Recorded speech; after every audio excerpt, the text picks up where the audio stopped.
Um jovem milionário deixou seu cartão de crédito ilimitado a uma idosa e sua filha sem lugar. Um mês depois, ele caiu em lágrimas ao olhar os gastos. Aos 18 anos, com apenas uma mochila nas costas e o coração cheio de ambição, Caio partiu para São Paulo. A metrópole o recebeu com sua habitual indiferença, mas ele estava determinado a deixar sua marca. Nos primeiros meses, dormiu em albergues e trabalhou em empregos temporários, economizando cada centavo que ganhava. Foi durante esse período que Caio teve sua epifania, observando as pessoas ao seu redor, sempre apressadas e conectadas. Ele percebeu uma oportunidade. O mundo estava mudando rapidamente e a tecnologia era a força motriz dessa mudança. Com sua mente afiada e sua determinação inabalável, Caio decidiu que seria ele quem ditaria o ritmo dessa revolução digital. Aos 20 anos, usando o dinheiro que havia economizado e trabalhando incansavelmente em cybercafés durante a madrugada, Caio lançou seu primeiro aplicativo, o Conecta Brasil. Era uma plataforma simples que permitia que pessoas de diferentes regiões do país compartilhassem experiências e se conectassem de maneira mais profunda. O app ganhou popularidade rapidamente, especialmente entre os jovens que buscavam descobrir mais sobre seu próprio país. O sucesso do Conecta Brasil foi apenas o começo. Nos anos seguintes, Caio lançou uma série de aplicativos e plataformas, cada um mais inovador que o anterior. Seu toque de Midas parecia infalível. Aos 25 anos, ele já era reconhecido como um dos empresários mais promissores do país. Mas foi aos 26 anos que Caio realmente abalou o mundo tecnológico. Ele lançou o Neuralink, uma inteligência artificial capaz de prever tendências de mercado com uma precisão assustadora. O sistema revolucionou o mundo dos negócios e, de repente, todas as grandes corporações queriam um pedaço da criação de Caio. Em apenas 2 anos, o império de Caio Mendonça se consolidou. Aos 28 anos, ele era o mais jovem bilionário do Brasil, com uma fortuna estimada em 15 bilhões de dólares. Sua empresa, a Mendonça Tech, tinha sede em um arranha-céu de vidro e aço no coração da Avenida Paulista, um monumento à sua visão e determinação. No entanto, à medida que sua riqueza e influência cresciam, algo dentro de Caio começava a mudar. As noites se tornavam mais longas, o sono mais inquieto. Ele começou a se questionar. Todo esse sucesso, toda essa riqueza, qual era o verdadeiro propósito disso tudo? Em uma fria noite de julho, após um jantar de negócios no renomado restaurante DOM, Caio decidiu caminhar um pouco antes de chamar seu motorista. As ruas do centro de São Paulo estavam quase vazias. O ar frio cortava seu rosto. Foi então que ele viu algo que mudaria sua vida para sempre. Sentadas em um banco de praça, encolhidas contra o frio, estavam 2 mulheres, uma senhora idosa e outra de meia idade, claramente mãe e filha, seus rostos marcados pelo tempo e pelas dificuldades. Seus olhares vazios contrastavam drasticamente com as luzes brilhantes da cidade ao redor. "Boa noite", disse Caio, sua voz tremendo levemente. "Vocês estão bem?" A senhora mais velha, com cabelos grisalhos e olhos cansados, foi quem respondeu. "Ah, meu jovem, estamos como podemos. A noite está fria, mas já passamos por piores." Algo na voz dela, uma mistura de resignação e força, tocou Caio profundamente. Ele se sentou ao lado delas, ignorando o frio do banco de metal. "Posso perguntar como vocês vieram parar aqui?" A filha, com lágrimas nos olhos, começou a contar sua história. Seu nome era Yara e sua mãe se chamava Dona Zuleika. Elas eram de Uberaba, Minas Gerais. Há 2 anos, Zuleika foi diagnosticada com um câncer raro. Os tratamentos eram caros e logo as economias de uma vida se esgotaram. Yara perdeu o emprego por faltar demais para cuidar da mãe. Em pouco tempo, perderam a casa e tudo o que tinham. "Viemos para São Paulo em busca de tratamento pelo SUS", explicou Yara. "Mas as filas são longas e enquanto isso, bem, aqui estamos. Paguem", disse ele, entregando o cartão a Yara. "O limite é ilimitado. Usem o que precisarem por 1 mês. Quero ajudar vocês a recomeçarem." As 2 mulheres o olharam incrédulas. Dona Zuleika começou a chorar enquanto Yara balançava a cabeça. Não podemos aceitar isso, disse Yara. É demais. Após mais alguma insistência, Yara aceitou o cartão com mãos trêmulas. Caio anotou o PIN em um pedaço de papel e o entregou a ela. 1 mês, repetiu ele. Usem o que precisarem e, por favor, cuidem-se. Essas perguntas o assombravam nos momentos mais inesperados. Durante um jantar de negócios no luxuoso restaurante Fasano, Caio se viu observando os pratos elaborados à sua frente, pensando em quantas refeições aquele valor poderia comprar para pessoas em situação de rua. Em uma reunião de diretoria, enquanto discutiam a compra de um novo jato corporativo, sua mente vagou para as inúmeras famílias que poderiam ser ajudadas com aquele montante. Tainá Albuquerque, sua assistente pessoal há anos, foi a primeira a notar a mudança. Caio, sempre tão focado e assertivo, parecia agora mais distraído, mais contemplativo. Em uma manhã particularmente agitada, ela o encontrou parado em frente à janela panorâmica de seu escritório, olhando fixamente para a cidade lá embaixo. Caio, chamou ela suavemente. Está tudo bem? Ele se virou, um sorriso melancólico em seus lábios. Tainá, você já se perguntou se estamos fazendo o suficiente? Se todo esse sucesso, se ele realmente significa algo? Tainá, pega de surpresa pela pergunta filosófica, hesitou por um momento. Bem, a Mendonça Tech emprega milhares de pessoas. Nossas tecnologias melhoram vidas. Isso não é significativo? Antes que Tainá pudesse responder, o telefone na mesa de Caio tocou. Era Rogério Sampaio, o CFO da empresa. Sua voz soava tensa, quase alarmada. Caio, precisamos conversar urgentemente sobre seus gastos pessoais do último mês. O coração de Caio acelerou. Ele havia quase se esquecido do cartão que dera a Dona Zuleika e Yara. Claro, Rogério, estarei aí em 5 minutos. Ao entrar na sala de Rogério, Caio foi recebido com uma expressão de preocupação no rosto do CFO. Na tela do computador, uma planilha detalhada mostrava uma lista interminável de transações. Caio, seu cartão pessoal registrou gastos de mais de 5 milhões de reais no último mês, disse Rogério, sua voz uma mistura de confusão e alarme. Há compras de grandes quantidades de alimentos, eletrodomésticos, móveis, até mesmo algumas transações imobiliárias. Nas horas seguintes, Caio e sua equipe mergulharam em uma investigação minuciosa de cada transação. O que descobriram deixou todos perplexos. As compras, embora volumosas, não eram extravagantes. Havia grandes pedidos de alimentos não perecíveis, kits de higiene pessoal, cobertores, colchões e roupas básicas. As transações imobiliárias eram, na verdade, aluguéis de galpões e pequenos apartamentos em áreas periféricas da cidade. Isso não faz sentido, murmurou Rogério, analisando os dados. Parece que elas estão abastecendo um exército. Não um exército, disse ele baixinho.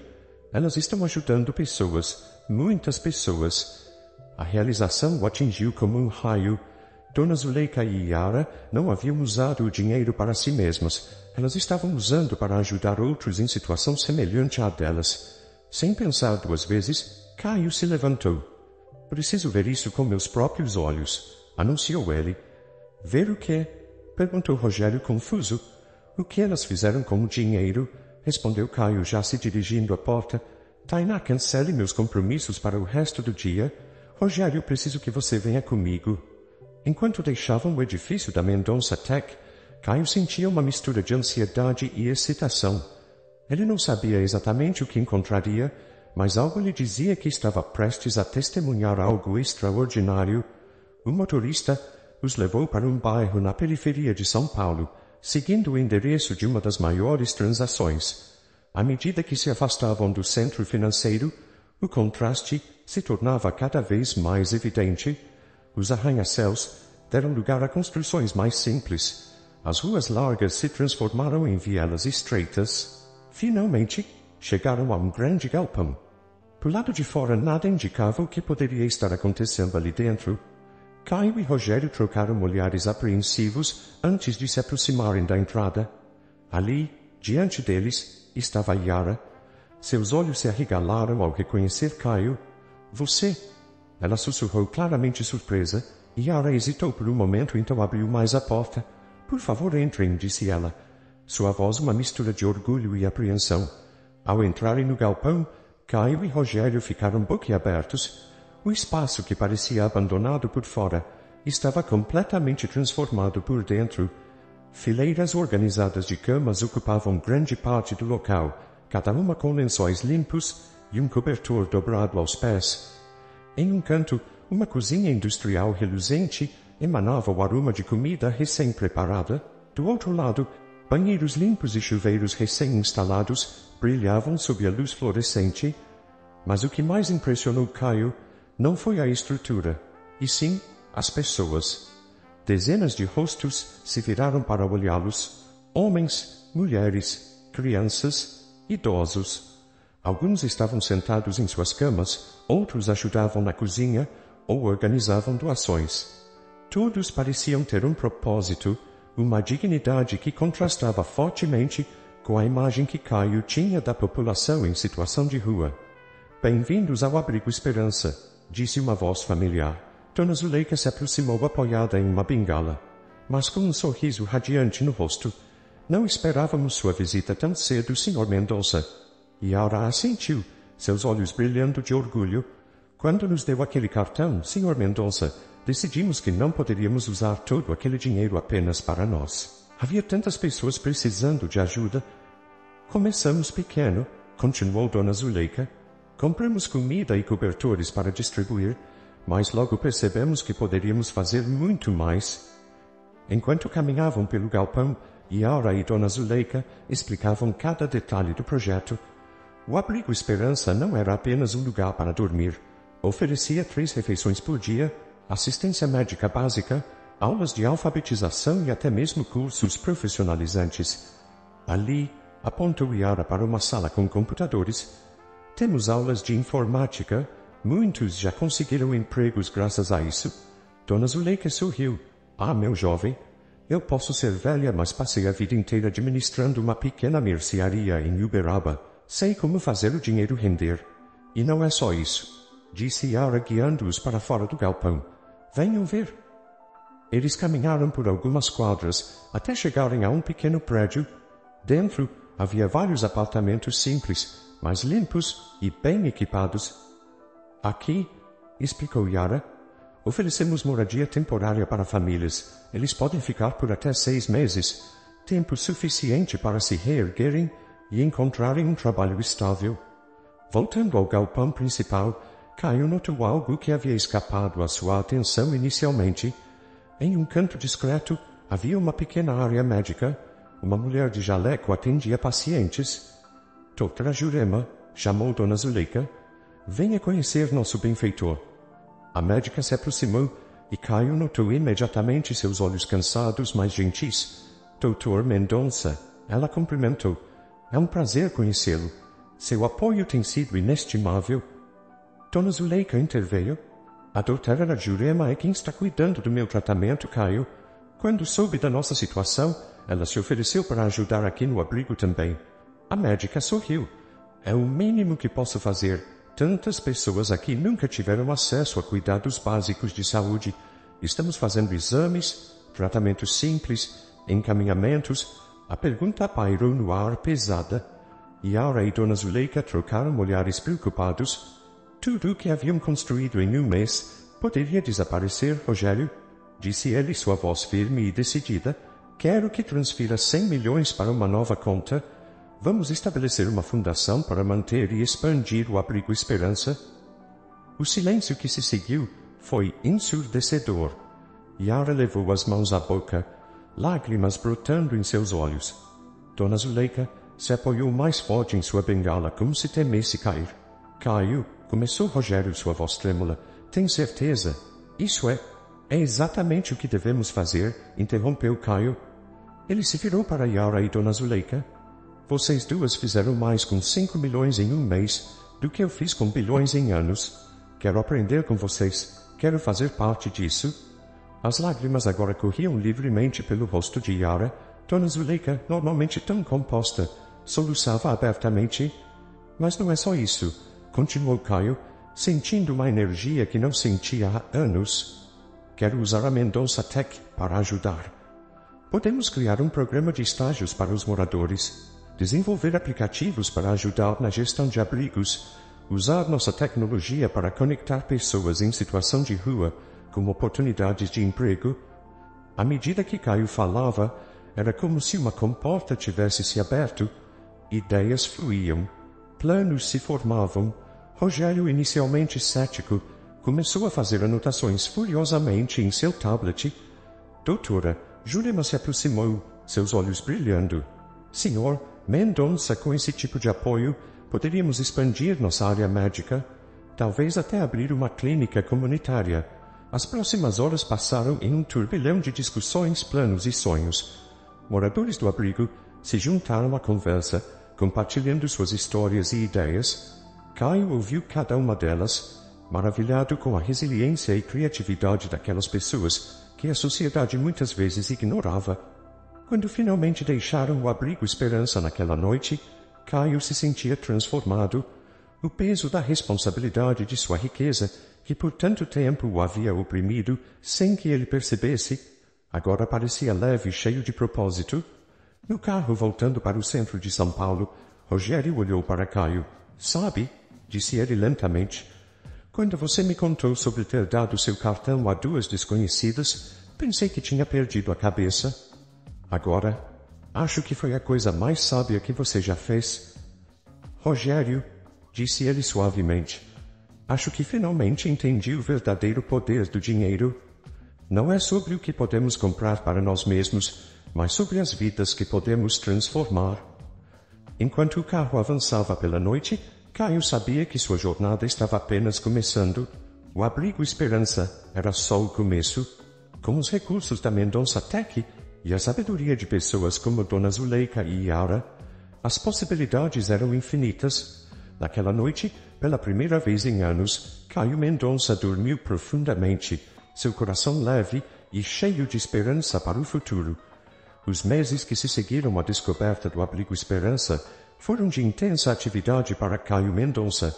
O jovem bilionário, antes conhecido apenas por suas inovações tecnológicas, agora estava determinado a usar sua influência e recursos para causar um impacto social significativo. A fundação do Abrigo Esperança foi apenas o começo. Caio mergulhou de cabeça no mundo da filantropia, mas com uma abordagem única que combinava sua expertise em tecnologia com as lições de humanidade que aprendera com Dona Zuleika e Yara. Uma das primeiras iniciativas foi a criação do aplicativo Conecta Ajuda. Desenvolvido pela equipe de elite da Mendonça Tech, o app conectava pessoas em situação de vulnerabilidade com serviços sociais, oportunidades de emprego e voluntários dispostos a ajudar. Em questão de semanas, o aplicativo se tornou viral, sendo baixado por milhões de brasileiros. Paralelamente, Caio estabeleceu um programa de mentoria dentro da Mendonça Tech. Funcionários da empresa eram incentivados a doar algumas horas por semana para ensinar habilidades técnicas aos residentes do Abrigo Esperança e de outras instituições parceiras. O programa não apenas capacitava pessoas em situação de rua, mas também abria os olhos dos funcionários da empresa para realidades que muitos nunca haviam considerado. No entanto, nem tudo eram flores. A repentina mudança de foco de Caio gerou apreensão entre alguns acionistas da Mendonça Tech. Em uma tensa reunião do conselho, Caio enfrentou questionamentos diretos sobre suas novas prioridades. Sr. Mendonça, disse Augusto Vasconcelos, um dos membros mais antigos do conselho, entendemos seu entusiasmo filantrópico, mas nossa responsabilidade primária é com os acionistas. Como podemos justificar o desvio de recursos da empresa para esses projetos sociais? Senhoras e senhores, começou ele, sua voz calma mas resoluta, entendo suas preocupações, mas peço que considerem isto. O mundo está mudando. Os consumidores, especialmente as gerações mais jovens, estão cada vez mais conscientes do impacto social das empresas. Não estamos desviando recursos, estamos investindo no futuro. Ele fez uma pausa, deixando suas palavras serem absorvidas antes de continuar. Além disso, nossas iniciativas sociais já estão gerando retornos tangíveis. O Connect Ajuda, por exemplo, nos deu insights valiosos sobre padrões de comportamento e necessidades sociais que estamos incorporando em nossos produtos principais. Nossa reputação melhorou significativamente, abrindo portas para parcerias que antes eram inimagináveis. A sala ficou em silêncio por um momento, então, para surpresa de todos, Dona Cecília Prado, a membra mais idosa do conselho, se manifestou. Eu apoio Caio, disse ela, sua voz firme apesar da idade. Passei décadas neste mundo corporativo e posso dizer com certeza, as empresas que sobrevivem e prosperam são aquelas que se adaptam não apenas às mudanças tecnológicas, mas também às mudanças sociais. O que Caio está propondo não é apenas moralmente correto, é estrategicamente brilhante.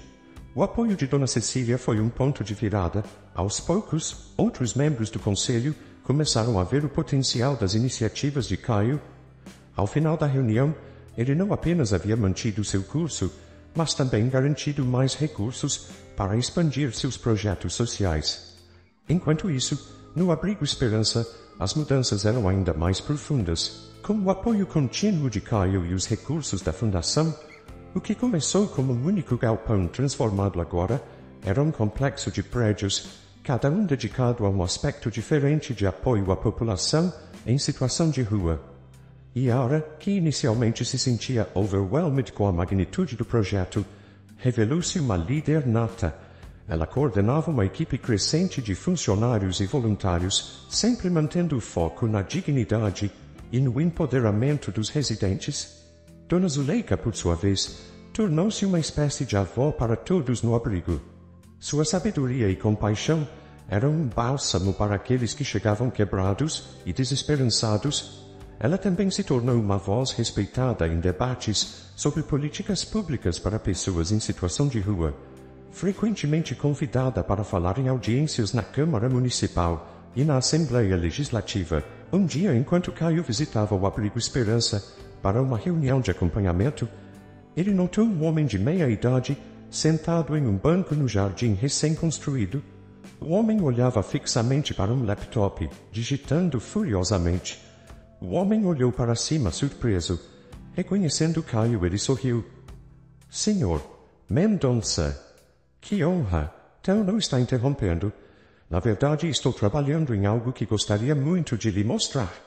Ele se apresentou como Jerônimo Alves, um ex-engenheiro de software que havia perdido tudo devido a uma série de reveses na vida. Estou aqui há 3 meses, explicou ele, e graças aos cursos de atualização em tecnologia oferecidos aqui, estou de volta à ativa. Jerônimo virou a tela do laptop para Caio. Estou desenvolvendo um sistema de gestão específico para abrigos e instituições sociais. Algo que possa ajudar a otimizar recursos, acompanhar o progresso dos residentes, coordenar voluntários, basicamente, tudo o que percebi que poderia ser melhorado aqui. Isso é incrível, Jerônimo, disse Caio genuinamente impressionado. Você já mostrou isso para a Yara ou para a equipe de tecnologia da Fundação? Jerônimo balançou a cabeça. Ainda não. Para ser honesto, estava um pouco inseguro. Depois de tanto tempo fora do mercado, os olhos de Jerônimo se encheram de lágrimas. Senhor Mendonça, eu não sei o que dizer. Quando vim para cá, achei que minha vida tinha acabado. Agora você está apenas começando um novo capítulo, completou Caio sorrindo. Nas semanas que se seguiram, o projeto de Jerônimo, batizado de Gestão Social, tornou-se uma prioridade para a equipe de desenvolvimento da Mendonça Tech. Jerônimo foi contratado como consultor, trabalhando lado a lado com os engenheiros da empresa para refinar e expandir seu sistema. O sucesso de Jerônimo inspirou Caio a lançar um novo programa dentro da Fundação, o Talentos Renascidos. A iniciativa buscava identificar e nutrir habilidades entre pessoas em situação de vulnerabilidade, oferecendo não apenas treinamento, mas também oportunidades reais de reintegração ao mercado de trabalho. Enquanto isso, o impacto do trabalho de Caio começava a ser notado além das fronteiras de São Paulo. Jornalistas de todo o país queriam entrevistá-lo, não mais apenas sobre suas inovações tecnológicas, mas sobre sua visão de responsabilidade social corporativa. Em uma entrevista para um renomado programa de televisão, Caio surpreendeu a todos ao aparecer não sozinho, mas acompanhado de Dona Zuleika e Yara. Elas são as verdadeiras heroínas dessa história, disse ele à apresentadora. Eu posso ter fornecido os recursos, mas foram elas que tiveram a visão e a coragem de fazer algo verdadeiramente transformador. Dona Zuleika, com sua simplicidade característica, tocou o coração de milhões de telespectadores ao compartilhar sua história. Sabe, minha filha, disse ela à apresentadora, a vida pode nos derrubar, mas é nossa escolha se levantarmos, e quando nos levantamos, devemos estender a mão para ajudar outros a se levantarem também. A entrevista se tornou viral, compartilhada milhões de vezes nas redes sociais. De repente, o Abrigo Esperança e as iniciativas de Caio estavam no centro das atenções nacionais, mas nem toda a atenção era positiva. Críticos começaram a questionar as motivações de Caio, sugerindo que suas ações filantrópicas eram apenas uma estratégia de marketing elaborada. Outros argumentavam que suas iniciativas, embora bem-intencionadas, estavam apenas colocando um band-aid em problemas sistêmicos que requeriam soluções governamentais. Em resposta, ele organizou um Fórum Nacional sobre Inovação Social, reunindo líderes empresariais, ativistas sociais, acadêmicos e representantes do governo. O evento, transmitido ao vivo pela internet, tornou-se um espaço para debates francos e, por vezes, acalorados sobre o futuro do combate à desigualdade no Brasil. Foi durante este fórum que Caio anunciou seu projeto mais ambicioso até então, a criação de uma rede nacional de abrigos Esperança, cada um adaptado às necessidades específicas de sua região, mas todos operando sob os mesmos princípios de dignidade, empoderamento e inovação social. Não estamos aqui para substituir o papel do Estado, declarou Caio em seu discurso de encerramento. Estamos aqui para mostrar o que é possível quando unimos tecnologia, recursos e, acima de tudo, compaixão. Nossa esperança é inspirar outros a fazerem o mesmo, criando um movimento que transcenda qualquer empresa ou indivíduo. As palavras de Caio ressoaram para além do auditório. Nas semanas seguintes, sua caixa de entrada foi inundada com mensagens de outros empresários, grandes e pequenos, querendo saber como podiam se envolver. Prefeituras de todo o país entraram em contato, interessadas em parcerias para implementar programas similares em suas cidades. No entanto, em meio a todo esse turbilhão de atividade e atenção, Caio não esqueceu suas raízes.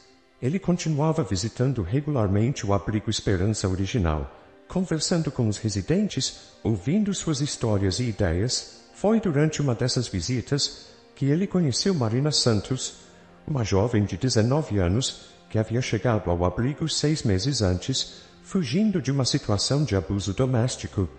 Senhor Mendonça, disse ela timidamente, aproximando-se dele após uma das reuniões comunitárias regulares.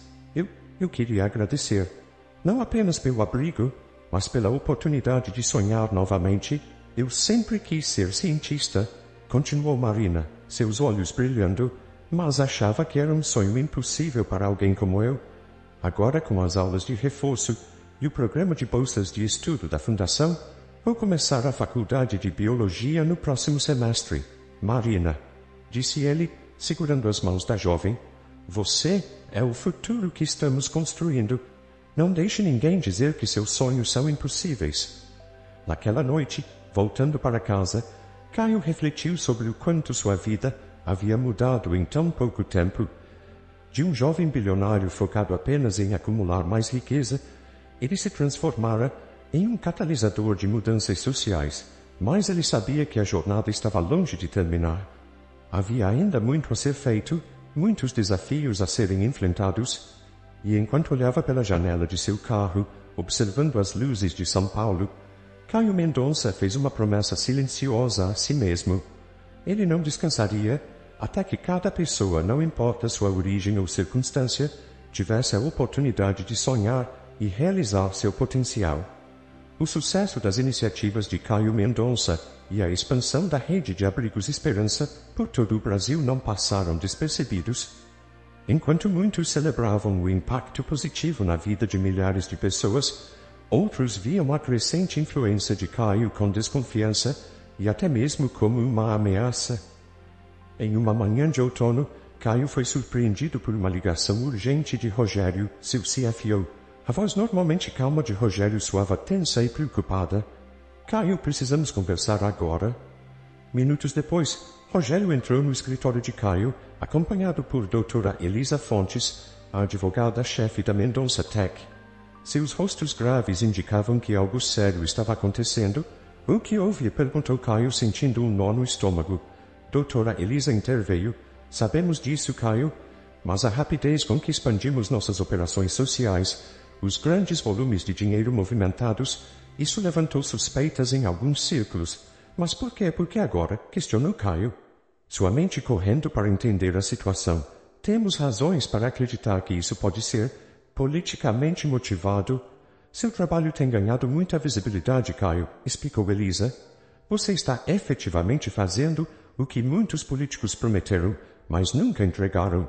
Isso está incomodando algumas pessoas poderosas. A realização atingiu Caio como um raio.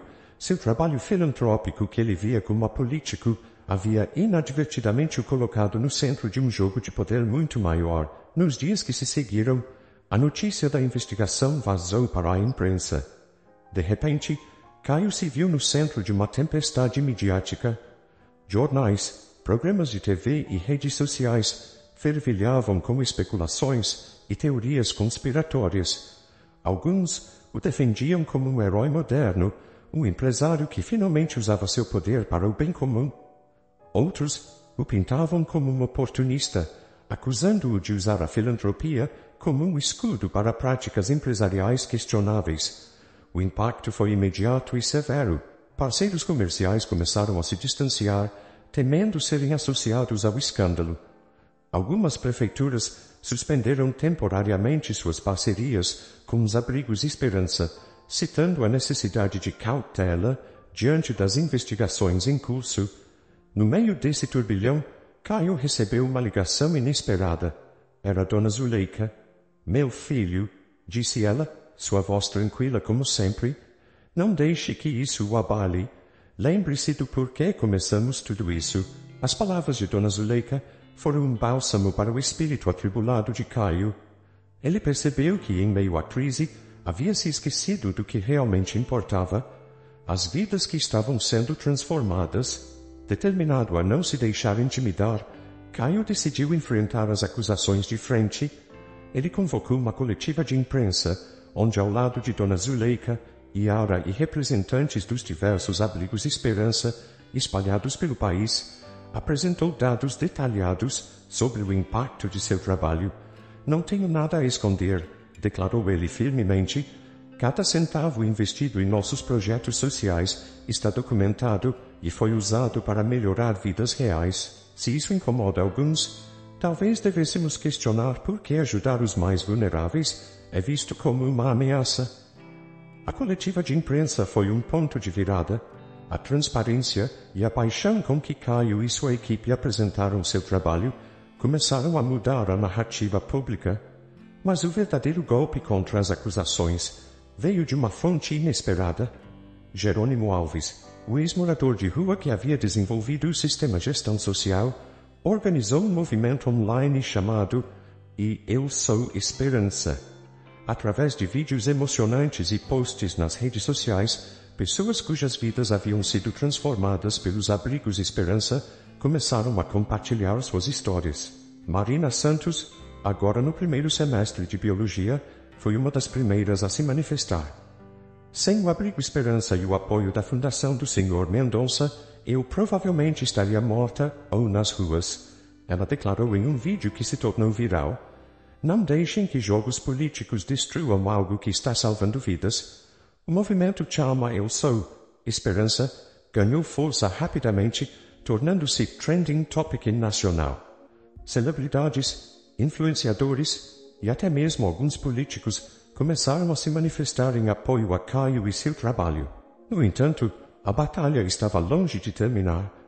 Enquanto a opinião pública começava a virar a seu favor, Caio enfrentava uma luta nos bastidores. A investigação do Ministério Público continuava, e ele sabia que seus oponentes não desistiriam facilmente. Foi nesse momento que Caio teve uma ideia ousada. Ele convocou uma reunião de emergência com sua equipe jurídica e executiva. "Quero abrir completamente nossos livros", anunciou ele, para surpresa de todos. "Caio tem certeza?", questionou Rogério preocupado. "Isso poderia expor estratégias comerciais importantes?" "Tenho", respondeu Caio firmemente. "Vamos criar um portal online onde qualquer pessoa possa acessar todos os detalhes financeiros de nossas operações filantrópicas. Cada doação, cada gasto, tudo." "Doutora", Elisa ponderou por um momento. "É uma jogada arriscada, mas poderia efetivamente acabar com qualquer acusação de falta de transparência." A implementação do portal de transparência foi um trabalho hercúleo. Equipes técnicas trabalharam dia e noite para criar uma plataforma robusta e fácil de usar. Contadores e auditores independentes foram contratados para verificar e validar cada entrada. Quando o portal foi lançado, o impacto foi imediato. Jornalistas, ativistas e cidadãos comuns mergulharam nos dados examinando cada detalhe. Para surpresa de muitos e desapontamento de alguns, não encontraram nada além de operações legítimas e bem documentadas. Cada centavo gasto estava claramente direcionado para causas nobres e com resultados tangíveis. A iniciativa de Caio não apenas silenciou muitos de seus críticos, mas também estabeleceu um novo padrão de transparência para organizações filantrópicas no Brasil. Outros empresários e fundações começaram a sentir a pressão para seguir seu exemplo. No entanto, nem tudo eram flores. A exposição completa das finanças da fundação também revelou algumas ineficiências e áreas que precisavam de melhorias. Caio, longe de se esquivar dessas críticas construtivas, as abraçou. "Isso é exatamente o que queríamos", disse ele em uma entrevista. "Transparência não significa perfeição. Significa estar aberto ao escrutínio e disposto a melhorar continuamente."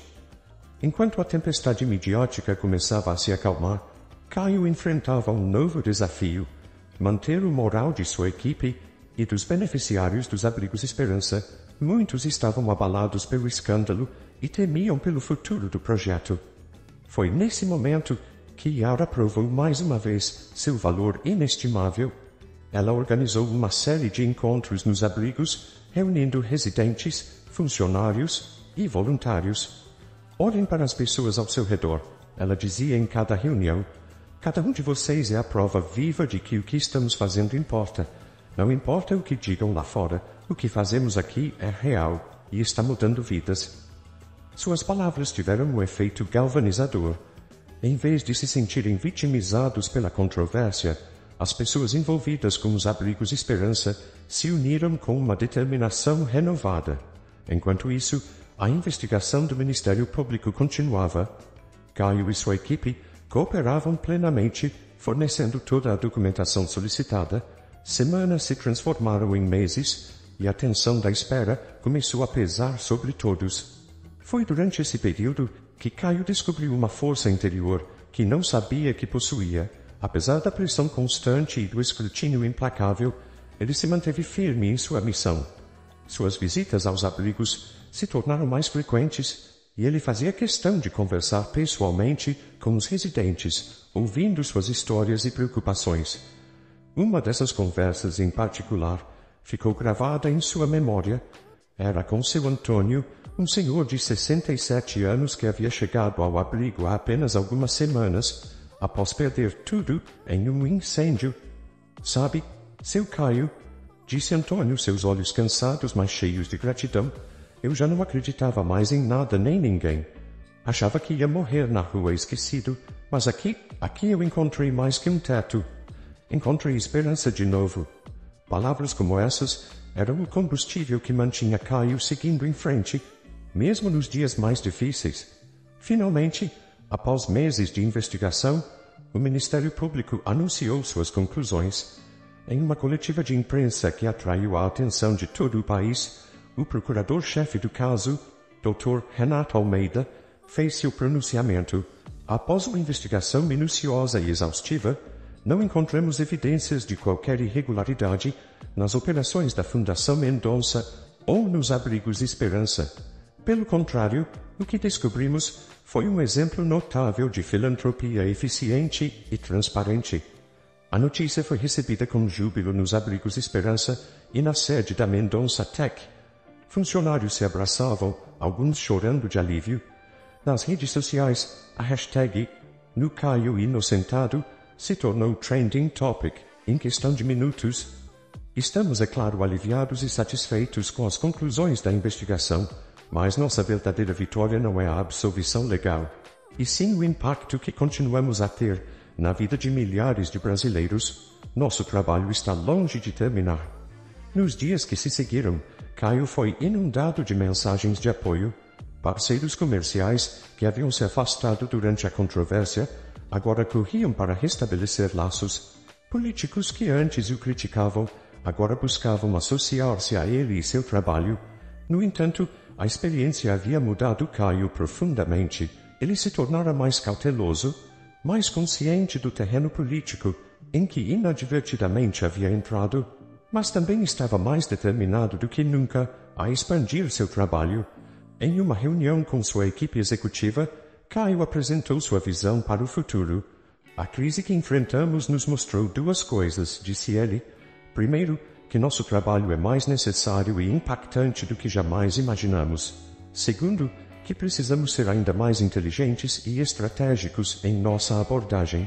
Ele então revelou seu plano ambicioso: expandir o modelo dos abrigos Esperança para outros países da América Latina. A ideia era criar uma rede internacional de apoio, compartilhando recursos, conhecimento e tecnologia. Mas desta vez, acrescentou Caio, vamos fazer isso em parceria com governos locais e organizações internacionais. Vamos mostrar que é possível unir o poder do setor privado com a abrangência do setor público para criar mudanças reais e duradouras. A proposta foi recebida com entusiasmo por sua equipe. Rogério, sempre o pragmático, já começava a fazer cálculos mentais sobre os recursos necessários. Elisa ponderava sobre as complexidades legais de operar em diferentes países. Enquanto os executivos discutiam animadamente, Caio se viu pensando em Dona Zuleika e Yara. De certa forma, tudo havia começado com elas, duas mulheres que, mesmo sem nada, tiveram a coragem e a visão de ajudar outros. Ele fez uma nota mental para consultá-las sobre essa nova fase do projeto. Afinal, sua sabedoria e experiência de vida haviam se provado inestimáveis. Naquela noite, ao deixar o escritório, Caio parou por um momento para observar a cidade. São Paulo, com suas luzes e seu burburinho constante, parecia diferente agora. Não era mais apenas o cenário de seu sucesso empresarial, mas um lembrete constante do trabalho que ainda precisava ser feito. Enquanto entrava em seu carro, Caio sorriu para si mesmo. A jornada havia sido difícil, mas cada obstáculo superado apenas reforçava sua convicção. Ele sabia que o caminho à frente seria cheio de desafios, mas estava pronto para enfrentá-los. Afinal, como Dona Zuleika sempre dizia, a verdadeira riqueza está nas vidas que transformamos. E Caio Mendonça estava determinado a ser o homem mais rico do mundo nessa métrica. O sol mal havia nascido quando Caio Mendonça chegou ao Aeroporto Internacional de Guarulhos, vestindo um terno bem cortado, mas com olheiras que denunciavam noites mal dormidas. Ele embarcava em uma jornada que poderia mudar não apenas sua vida, mas a de milhões de pessoas em toda a América Latina. Ao seu lado estava Yara, agora diretora de operações da Fundação Esperança. Como a organização havia sido rebatizada, Dona Zuleika, infelizmente, não pôde acompanhá-los na viagem devido à sua saúde frágil, mas sua presença era sentida nas palavras de sabedoria que ecoavam na mente de Caio. Lembre-se, meu filho, ela havia dito na noite anterior, cada lugar tem sua própria história, suas próprias feridas. Escute antes de falar, aprenda antes de ensinar. O primeiro destino era Bogotá, na Colômbia. A cidade, com sua mistura única de modernidade e tradição, enfrentava desafios semelhantes aos de São Paulo em termos de desigualdade social e população em situação de rua. Ao desembarcar, Caio e Yara foram recebidos por Alejandro Gomes, um ativista social local que havia entrado em contato com a Fundação Esperança meses antes. Impressionado com o trabalho realizado no Brasil, "Bem-vindos a Bogotá!", exclamou Alejandro, seu sorriso largo contrastando com os olhos cansados. "Mal posso esperar para mostrar a vocês nossa cidade e discutir como podemos trabalhar juntos." Os dias que se seguiram foram uma montanha-russa de emoções e descobertas. Caio e Yara visitaram comunidades carentes, conversaram com líderes locais e se reuniram com representantes do governo colombiano. Em cada parada, Caio se lembrava das palavras de Dona Zuleika. Ele escutava mais do que falava, absorvendo as nuances culturais e as necessidades específicas de cada comunidade.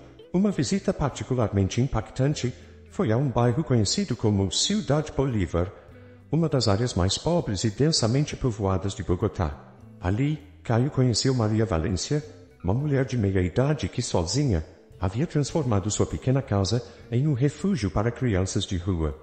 "Começou com uma criança", explicou Maria, seus olhos brilhando com uma mistura de determinação e cansaço. "Eu a vi dormindo na rua e não pude deixá-la lá. Depois vieram outras e outras." "Dona Maria", disse Caio, sua voz embargada pela emoção, "o que você fez aqui é extraordinário. Como podemos ajudar a expandir seu trabalho?" A pergunta de Caio desencadeou uma longa discussão.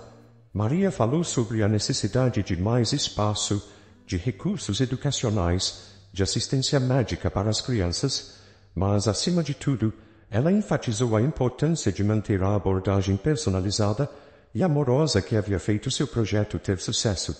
"Cada criança aqui tem uma história, tem sonhos", disse ela. "Não podemos perder isso de vista, não importa o quanto cresçamos." As palavras de Maria ecoaram profundamente em Caio. Ele percebeu que o desafio não era apenas replicar o modelo dos abrigos Esperança, mas adaptá-lo de forma a preservar e valorizar as iniciativas locais já existentes. De volta ao hotel naquela noite, Caio e Yara trabalharam até tarde, redesenhando seus planos iniciais. Eles perceberam que precisavam de uma abordagem mais flexível, uma que pudesse se adaptar às realidades únicas de cada comunidade e país. "Não podemos simplesmente chegar e impor nosso modelo", disse Yara rabiscando furiosamente em um bloco de notas. "Precisamos criar uma rede, uma plataforma que permita que iniciativas como a de Dona Maria possam crescer sem perder sua essência." Nos dias que se seguiram, Caio e Yara refinaram sua visão. Eles se reuniram com mais líderes comunitários, representantes do governo e potenciais parceiros corporativos. A ideia de uma rede interconectada de iniciativas sociais, apoiada pela tecnologia e recursos da Fundação Esperança, foi recebida com entusiasmo. O governo colombiano, inicialmente cético, começou a ver o potencial da proposta. Em uma reunião com o ministro do Desenvolvimento Social, Caio apresentou como a parceria poderia funcionar. "Imaginem uma plataforma onde cada iniciativa social, por menor que seja, possa se cadastrar", explicou ele. Através dela, poderiam acessar recursos, treinamentos e se conectar com outras iniciativas semelhantes. O governo poderia ter uma visão clara de onde os recursos são mais necessários e direcionar seus esforços de forma mais eficiente. O ministro, impressionado, concordou em iniciar um projeto piloto em Bogotá. À medida que a viagem se aproximava do fim, Caio sentia uma mistura de exaustão e exaltação. O que começara como uma ideia ambiciosa estava se transformando em uma realidade tangível. A Rede Esperança, como o projeto foi batizado, estava tomando forma como uma teia de solidariedade que se estendia por todo o continente. De volta ao Brasil, Caio mal teve tempo de descansar. A notícia de seus esforços na América Latina havia se espalhado, e agora ele recebia convites de todo o mundo. Organizações na África e no Sudeste Asiático queriam saber mais sobre o modelo da Rede Esperança. Em uma videoconferência com sua equipe executiva, Caio compartilhou suas reflexões.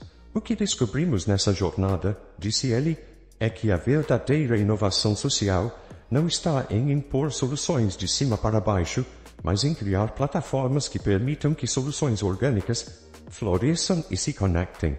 Vamos criar um fundo de investimento social, explicou ele.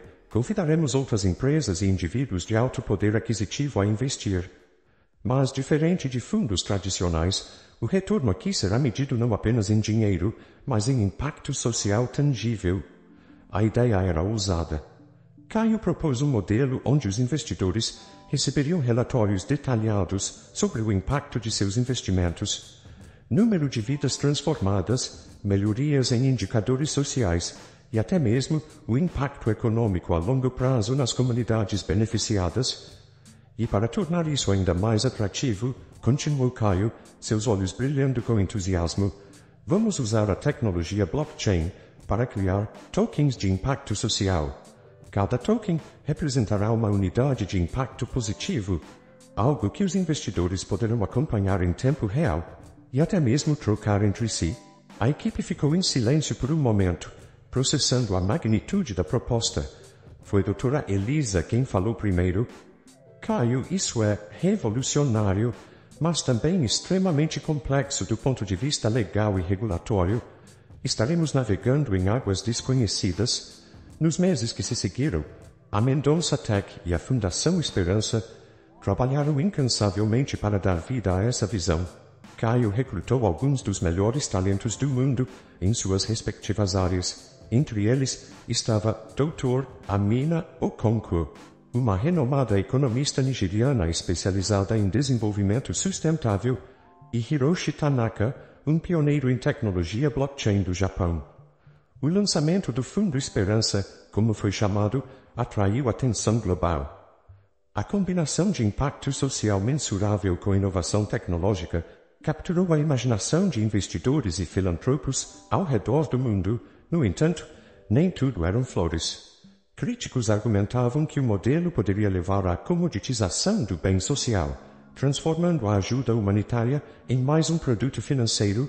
Outros questionavam a real eficácia de medir impacto social de forma tão quantitativa. Não estamos reduzindo o valor da vida humana a números em uma planilha. Estamos criando ferramentas que permitem que aqueles com recursos vejam de forma clara e transparente o impacto real de suas contribuições. Isso não substitui a compaixão, amplifica-a.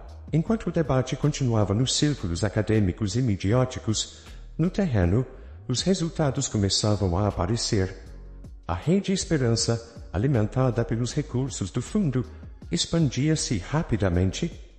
Em menos de um ano, já estava presente em 15 países, apoiando centenas de iniciativas locais. Uma dessas iniciativas era o projeto de Dona Maria em Bogotá. Com o apoio da Rede Esperança, ela conseguiu expandir seu trabalho, transformando o que era uma pequena casa em um complexo educacional que atendia não apenas crianças em situação de rua, mas também suas famílias. Antes, eu podia ajudar dezenas de crianças, disse Maria em um vídeo emocionante que circulou nas redes sociais. Agora estamos impactando toda uma comunidade e, o mais importante, não perdemos nossa essência, nosso toque pessoal. O sucesso de histórias como a de Maria atraiu ainda mais atenção para o trabalho de Caio. Convites para palestras e conferências internacionais se multiplicavam. Governos de diferentes países buscavam sua consultoria para implementar programas sociais inovadores. No entanto, com o crescimento exponencial, vieram novos desafios. A escala da operação agora exigia uma estrutura muito mais robusta. Caio se viu tendo que delegar cada vez mais, confiando em uma rede global de líderes locais para manter a integridade e a eficácia do projeto. Foi durante esse período de expansão frenética que Caio recebeu uma notícia que o abalou profundamente. Dona Zuleika havia sido hospitalizada. Sem pensar duas vezes, Caio cancelou todos os seus compromissos e voou de volta para São Paulo. No hospital, encontrou Yara ao lado da cama de sua mãe. Dona Zuleika, embora frágil, mantinha o mesmo olhar sereno e sábio de sempre. "Ah, meu filho", disse ela segurando a mão de Caio. "Olhe só para você. Conquistando o mundo, hein? Ela o interrompeu com um gesto suave. Não, Caio. Você está exatamente onde deveria estar, fazendo exatamente o que deveria fazer. Mas lembre-se sempre, no fim, tudo se resume a uma pessoa ajudando outra. As palavras de Dona Zuleika atingiram Caio como um raio. Em meio a toda a expansão, aos números impressionantes e às inovações tecnológicas, ele percebeu que corria o risco de perder de vista o que realmente importava: o impacto individual, a conexão humana. Nos dias que se seguiram, enquanto Dona Zuleika se recuperava lentamente, Caio passou horas ao seu lado, ouvindo suas histórias e reflexões. Essas conversas o levaram a uma profunda introspecção sobre o futuro da Rede Esperança e seu próprio papel nela. Quando finalmente retornou ao trabalho, Caio convocou uma reunião global com todos os líderes da Rede Esperança. Via videoconferência, rostos de dezenas de países se reuniram para ouvi-lo. Amigos, começou Caio, sua voz carregada de emoção. Nos últimos meses, alcançamos coisas incríveis juntos. Estamos mudando vidas em uma escala que eu nunca imaginei ser possível. Mas hoje quero lembrá-los e a mim mesmo de algo crucial.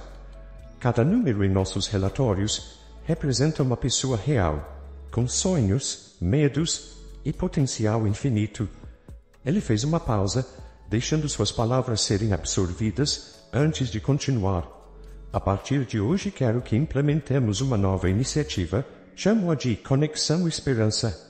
Cada membro de nossa equipe, não importa sua posição, passará um dia por mês trabalhando diretamente com as pessoas que ajudamos, não como executivos ou gestores, mas como seres humanos conectando-se com outros seres humanos.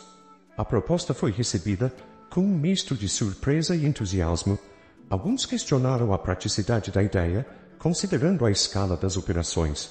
Outros a abraçaram imediatamente, vendo nela uma forma de manter a organização enraizada em sua missão original. Nos meses que se seguiram, a iniciativa Conexão Esperança transformou a cultura da organização.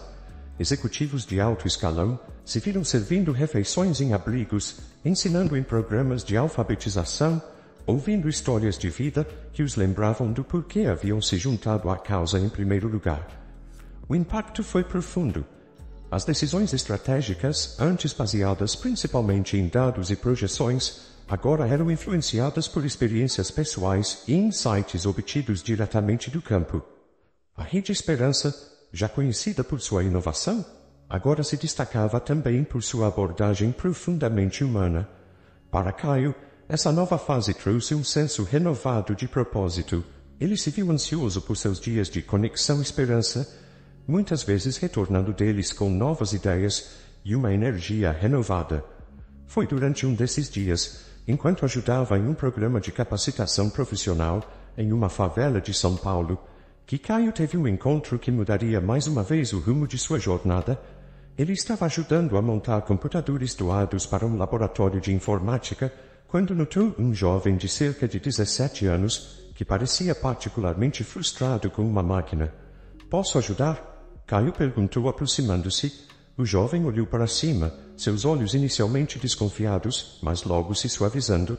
"Essa coisa não liga", ele disse, dando um tapinha no gabinete do computador. Mas havia algo diferente em Rafael. Apesar de todos os obstáculos, seus olhos brilhavam com uma curiosidade intensa quando falava sobre tecnologia. "Sabe", disse Rafael, enquanto finalmente conseguiam fazer o computador funcionar. "Eu sempre quis aprender a programar, mas todo mundo diz que gente como eu não serve para isso." As palavras de Rafael atingiram Caio como um soco no estômago. Ele se viu relembrando de sua própria jornada, de como a tecnologia havia sido seu caminho para mudar de vida. "Rafael", Caio disse olhando o jovem nos olhos, "não deixe ninguém te dizer do que você é ou não capaz. Se você quer aprender a programar, eu vou te ajudar." Naquele momento, uma ideia começou a se formar na mente de Caio. Ele passou o resto do dia conversando com outros jovens no centro comunitário, e cada história que ouvia apenas solidificava sua nova visão. De volta ao escritório no dia seguinte, Caio convocou uma reunião de emergência com sua equipe executiva. "Estamos fazendo um bom trabalho", ele começou, Mas ainda estamos apenas arranhando a superfície do problema. Precisamos criar oportunidades reais de mobilidade social. Vamos chamar de Código Esperança. Ele explicou, seu entusiasmo contagiante. Ofereceremos treinamento de nível mundial em programação, desenvolvimento de software e empreendedorismo tecnológico. E o mais importante, será totalmente gratuito para os alunos. A equipe ouviu atentamente, uma mistura de entusiasmo e preocupação em seus rostos, e a hora que havia estado silenciosa até então, falou. Isso poderia realmente mudar o jogo. Não estaríamos apenas oferecendo ajuda temporária, mas dando às pessoas as ferramentas para transformar suas próprias vidas e comunidades. As próximas semanas foram um turbilhão de atividade. Caio e sua equipe trabalharam incansavelmente para desenvolver o currículo do programa, estabelecer parcerias e planejar a implementação piloto. O primeiro, Código Esperança, foi inaugurado na mesma favela onde Caio havia conhecido Rafael. O jovem, é claro, foi um dos primeiros alunos. O programa foi um sucesso imediato. A notícia se espalhou rapidamente e logo havia filas de jovens ansiosos para participar. As histórias de sucesso começaram a se acumular. Ex-alunos conseguindo empregos em grandes empresas de tecnologia, outros iniciando suas próprias startups, alguns até mesmo retornando como professores para inspirar a próxima geração. Mas com o crescimento vieram novos desafios. Em alguns países, o programa enfrentou resistência de sindicatos de professores que o viam como uma ameaça à educação tradicional. Em outros, surgiram preocupações sobre fuga de cérebros, com críticos argumentando que o programa estava apenas preparando jovens talentosos para deixarem suas comunidades em busca de empregos em grandes centros tecnológicos. Um desses polos estabelecido na periferia de Medellín, na Colômbia, tornou-se um caso de estudo global. Em apenas 3 anos, a região antes conhecida por seus altos índices de criminalidade transformou-se em um vibrante centro de inovação tecnológica, atraindo investimentos e gerando milhares de empregos. Enquanto o Código Esperança continuava a crescer e evoluir, Caio se viu enfrentando um novo dilema pessoal.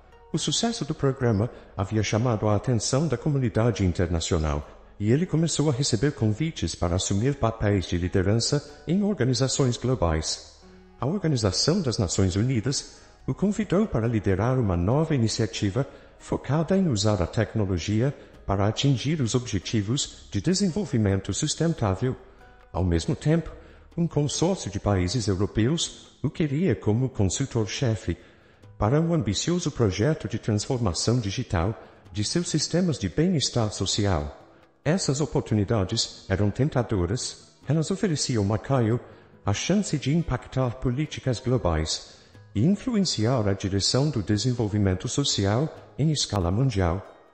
No entanto, assumir qualquer uma delas significaria se afastar do trabalho direto com a Rede Esperança e o Código Esperança.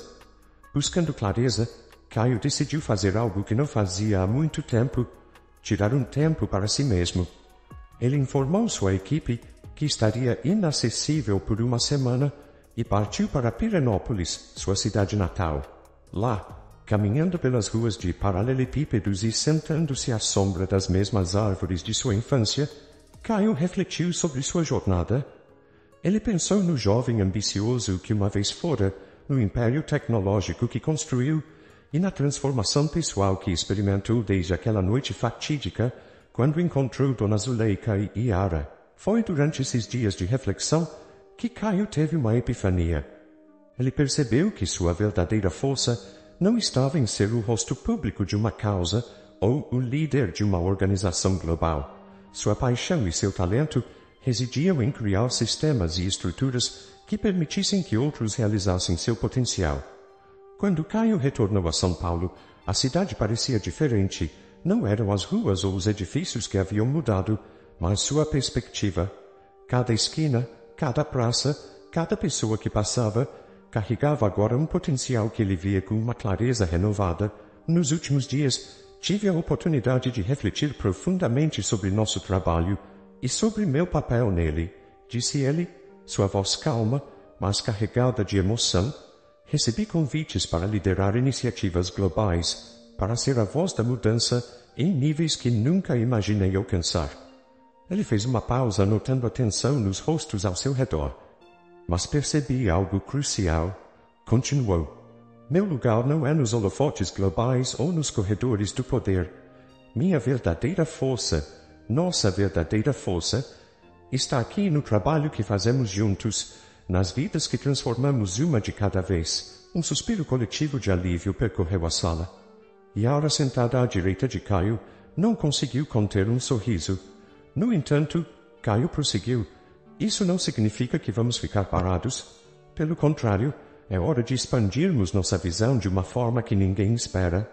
Nos minutos seguintes, Caio delineou seu novo plano. A Fundação Esperança não seria apenas uma organização, mas uma plataforma global de inovação social. Eles criariam um ecossistema onde empreendedores sociais, tecnólogos, educadores e líderes comunitários de todo o mundo pudessem colaborar, compartilhar recursos e escalar soluções. Imaginem, disse Caio, seus olhos brilhando com entusiasmo, uma rede global onde uma solução desenvolvida em uma favela de São Paulo possa ser instantaneamente adaptada e implementada em um vilarejo na Índia, onde os recursos e a expertise de Silicon Valley possam ser canalizados diretamente para resolver problemas em comunidades carentes na África. A sala zumbia com energia. Ideias começaram a fluir, com membros da equipe construindo sobre a visão de Caio, expandindo-a, refinando-a. Mas então, no meio da discussão animada, o telefone de Caio tocou. Era do hospital. Dona Zuleika havia sofrido um ataque cardíaco e estava em estado crítico. O mundo de Caio pareceu congelar. Em segundos ele estava fora da sala, correndo para o hospital, com Yara logo atrás dele. O trajeto, que normalmente levaria quase 1 hora no trânsito caótico de São Paulo, passou como um borrão. Ao chegarem ao hospital, foram recebidos pelo Dr. Maurício, um médico que havia cuidado de Dona Zuleika desde o início de seu tratamento. Ela está estável agora, disse o médico, seu rosto grave, mas os próximos dias serão críticos. Enquanto velavam, Caio refletiu sobre como uma única decisão, tomada em um momento de impulso naquela noite fria há anos, havia mudado não apenas sua vida, mas a de milhares de pessoas, e tudo começou com Dona Zuleika. Nos dias que se seguiram, uma energia única tomou conta do hospital. Residentes dos abrigos Esperança, alunos do programa Código Esperança e inúmeras pessoas cujas vidas haviam sido tocadas por Dona Zuleika se revezavam para visitá-la, trazendo flores, cartões e, acima de tudo, esperança. Foi durante uma dessas visitas que Caio teve uma epifania, observando o fluxo constante de pessoas, cada uma com uma história de transformação para contar. Ele percebeu que o verdadeiro poder de seu trabalho não estava nos programas ou nas tecnologias, mas nas conexões humanas que eles facilitavam. 1 semana após o ataque cardíaco, Dona Zuleika acordou. Fraca, mas com o mesmo brilho nos olhos, ela olhou para Caio e Yara. Vocês dois, ela disse, sua voz apenas um sussurro. Não percebem o que criaram, não é? Dona Zuleika continuou. Vocês não construíram apenas abrigos ou escolas. Vocês construíram uma comunidade, uma família. Suas palavras atingiram Caio como um raio. Ele viu claramente o próximo passo de sua jornada. Nas semanas que se seguiram, enquanto Dona Zuleika se recuperava lentamente, Caio trabalhou incansavelmente em um novo projeto. Ele o chamou de Teia de Esperança. Quando finalmente apresentou a ideia à sua equipe, todos ficaram em silêncio, absorvendo a magnitude do que Caio propunha. A Teia de Esperança, explicou Caio, não será apenas uma plataforma tecnológica ou um conjunto de programas. Será uma nova forma de organização social. Imaginem uma estrutura onde cada pessoa ajudada se torna um ponto de apoio para ajudar outros, onde o sucesso não é medido apenas por métricas ou números, mas pela força e extensão das conexões humanas criadas. O projeto era ambicioso, utilizaria tecnologia blockchain para criar uma rede descentralizada de apoio mútuo. Cada pessoa que recebesse ajuda ganharia tokens de gratidão que poderiam ser usados para ajudar outros ou para acessar recursos adicionais. Mas o mais revolucionário era o sistema de governança. Caio propôs que as grandes decisões sobre a direção da Fundação Esperança e seus projetos fossem tomadas coletivamente por todos os membros da TEIA, usando um sistema de votação baseado em blockchain. E isso não é mais sobre mim ou sobre qualquer um de nós individualmente, disse Caio. É sobre criar um movimento que possa continuar crescendo e evoluindo muito além de nós. A implementação da TEIA de Esperança não foi fácil. Houve desafios técnicos, resistência de alguns parceiros tradicionais que temiam perder influência e até mesmo questionamentos legais em alguns países sobre a natureza dessa nova forma de organização. Mas à medida que o projeto ganhava forma, seus impactos começaram a se tornar evidentes. Comunidades que antes dependiam de ajuda externa, agora se tornavam autossuficientes. Soluções inovadoras para problemas locais surgiam organicamente e eram rapidamente compartilhadas e adaptadas em todo o mundo. Um ano após o lançamento da TEIA de Esperança, Caio estava de volta a Pirenópolis. Desta vez, não para refletir sozinho, mas para inaugurar o mais novo nó da TEIA, um centro de inovação social e tecnológica que transformaria a pequena cidade em um hub de desenvolvimento para toda a região. Ao seu lado estavam Yara, a equipe da Fundação Esperança e, para a alegria de todos, Dona Zuleika, agora recuperada e mais enérgica do que nunca. Enquanto Caio se preparava para fazer seu discurso de inauguração, ele olhou para a multidão reunida, viu rostos de todas as idades, origens e classes sociais, viu ex-moradores de rua agora liderando projetos de tecnologia, jovens das favelas ensinando programação para executivos de multinacionais, idosos compartilhando sabedoria ancestral através de plataformas digitais de última geração. Naquele momento, Caio entendeu que havia criado algo muito maior do que jamais imaginara. Não era apenas uma fundação, uma empresa, ou mesmo um movimento. Era um novo paradigma de como a sociedade poderia funcionar, baseado na ideia simples, mas poderosa, de que quando as pessoas se unem com um propósito comum, não há limite para o que podem alcançar. Ao subir ao palco, Caio sentiu uma profunda sensação de gratidão e humildade. Ele sabia que sua jornada estava longe de terminar. Na verdade, em muitos aspectos, estava apenas começando. Mas olhando para os rostos sorridentes à sua frente, para Dona Zuleika, que o observava com orgulho maternal, para Yara, que havia estado ao seu lado em cada passo do caminho, ele soube que, não importa o que o futuro reservasse, eles enfrentariam juntos. E assim, com o coração cheio de esperança e os olhos fixos no horizonte, Caio Mendonça começou a escrever o próximo capítulo, não apenas de sua história, mas de uma história que pertencia a todos eles. Uma história de esperança, de transformação